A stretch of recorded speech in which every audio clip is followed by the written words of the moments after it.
Праздник Пелыш-Гаш продлится 2 дня. Сегодня первый – молодежный и семейный. Открыл его образовательный форум работающей молодежи «Птица счастья».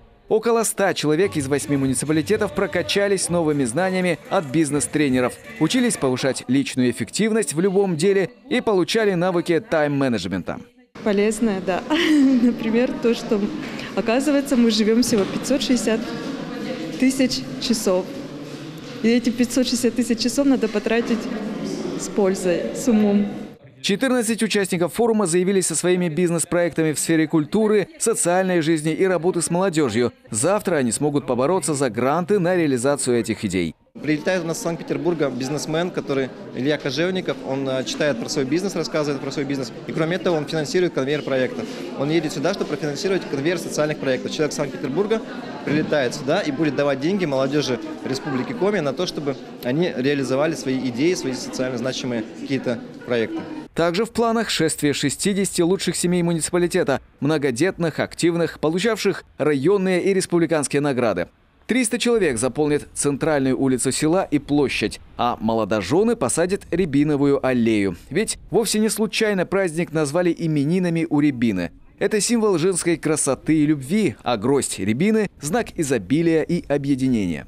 Мы долго думали над названием, нам оно очень понравилось. Это перевод, вольный перевод с коми языка «именины у рябины». И нам кажется, что вообще это очень символично. Рябина – это вообще такое дерево, которое оно везде присутствует, представлено в Республике Коми, в том числе в нашем Усть-Илимском районе. Мне кажется, это очень душевное название. Главному символу праздника Пелыш-Гаш дети Айкина вместе с руководителем творческих кружков посвятили выставку поделок, рисунков и фотографий. Я давала задание детям.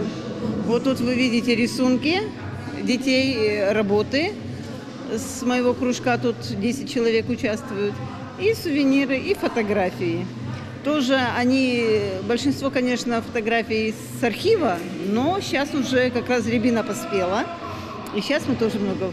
Кстати, портреты вот эти детские сделаны вот нами. Завершится день молодежной дискотекой, батлом лучших диджеев республики, фаер-шоу. Здесь же прогремит и первый салют в честь 97-летия республики. От лица главы поздравит молодежь с праздником Наталья Михальченкова. Вместе с другими членами правительства день она посвятила поездке по району. В прошлом году была утверждена подготовка к столетию региона, концепция, которую утвердил глава и вся общественность. Поэтому каждый новый год празднование Дня рождения Республики – это очередной серьезный этап большой работы, готовности и достижения задач развития тех или иных территорий муниципальных образований. Поэтому было принято решение, старт дала Ухта в прошлом году, в этом году Усть-Илым и Сыктывкар показывают, какие проекты происходят на территории, как они исполняются. Второй день обещает быть еще ярче. Знаменитая Герасимовская ярмарка отгремит в 13-й раз. Ее любят и знают. Здесь ежегодно собирается народ со всего района, а также ближайшие соседи. Съезжаются торговцы республики и России.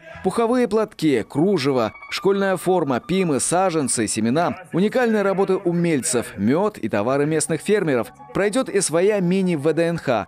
А в это время развлекать народ начнут профессиональные режиссеры и артисты республики. Но все действо построено на местных коллективах. Организаторы доехали в каждую деревню и выбрали все самое лучшее и достойное. Лейтмотивом театрализованного выступления станут также местные легенды о рябине. У нас на сцене, на стадионе около 300-400 человек. В разных мизансценах меняются. Дети, танцевальные коллективы. У нас работают все хоры Усть-Илимского района. Всех научили петь, научили танцевать, работать с тканями, с большим габаритным реквизитом. Будет очень красиво. Приходите.